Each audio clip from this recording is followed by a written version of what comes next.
Buddha had thousands of disciples. When one of his disciples attained enlightenment, he would send him in one direction and order the people to go there to make them aware and give knowledge. A disciple of Buddha was in the company of Buddha for 6 years. He came to Mahatma Buddha one day and said to Buddha, "O Buddha, it has been 6 years since I came to you. How many disciples came after me? You sent them in the meantime to impart knowledge in one direction, but have not sent me yet. Have I not yet attained enlightenment?" Buddha smiled and said, "You yourself have to understand whether you have attained enlightenment or not." The disciple said, "O Buddha, whatever you have given me in these 6 years, I remember all that. I remember every single thing you told me. You can ask me anything. I am capable of giving you every answer. You give me a chance so that I can go in any direction and tell people about your knowledge." Buddha said that remembering the things of knowledge does nothing unless you bring it into your practice, unless you bring anything into your conduct.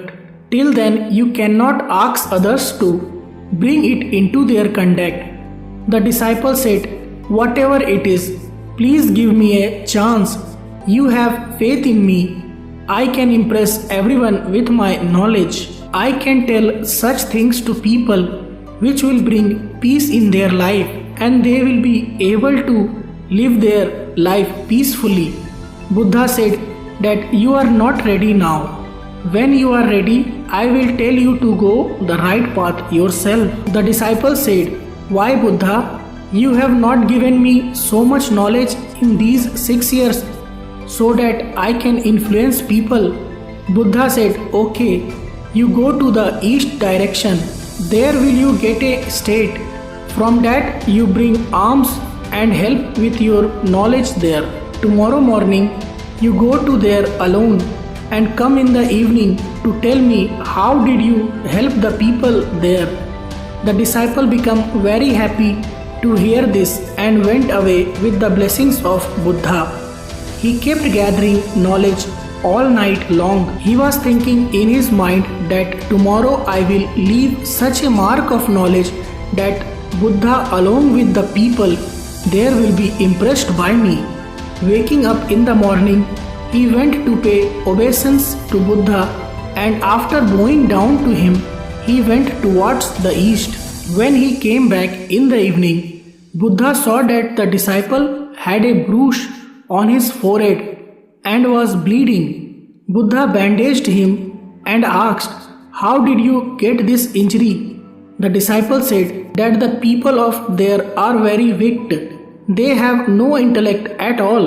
I went to that village to take alms, but no one gave me alms. Everyone was abusing me.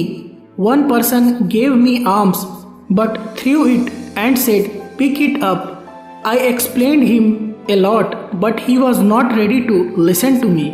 On the contrary, he scuffled with me, which got me hurt. "O Buddha, you send me another place where people have intelligence. Don't be like this." Buddha smiled after listening to the disciple and said that if you find similar people in other village, then what will you do? The disciple said, "O Buddha, no one can give knowledge to such people. They are ignorant. Who will explain them?" Buddha said, "Those people are not ignorant, but they are wise. They have a lot of intelligence, but they have their own knowledge. Now, if you hurt someone else's knowledge, then they will say something. You find such people everywhere.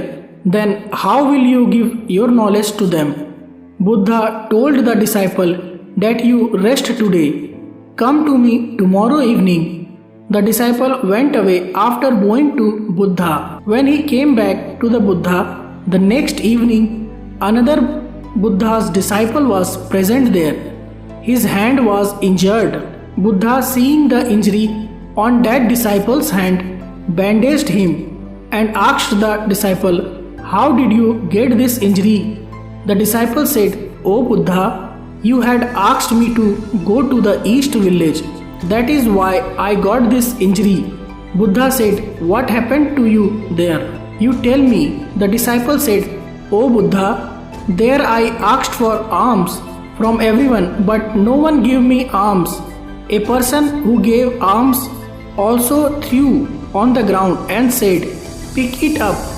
I quietly picked it up in my pot and blessed him with welfare. Then the person said to me that you are a very strange person. I am insulting you and you are blessing me." I told him that you are a donor. You have given me charity, so I am blessing you. Then I went ahead from there. Some people asked me to leave. Some of them abused me and threw stones at me, due to which I got hurt. When I was coming back, I saw a mother crying. She was worried about her sick child. I immediately went from the forest and brought herbs from her, but the people there were not letting me give her herbs. Then I begged him to let me treat that child. After that, I will do exactly as he says. Then the person who gave me alms explained to the villagers. Then they let me apply the herb to that child. After that, the child got cured. Then the villagers apologized to me for their abusive behavior and thanked me. Then I came back from there. "O Buddha, I have a request to you. The people of that village are very simple. Can I go to the same village every day and ask for alms?" Even the first disciple was listening to all these things. On hearing this, he fell at the feet of Buddha and said, "O Buddha, I understood that I was not fit enough to give knowledge to others." Buddha said, "We see people outside as we are from inside. Unless we change ourselves, we cannot change anyone. It is very important to change ourselves.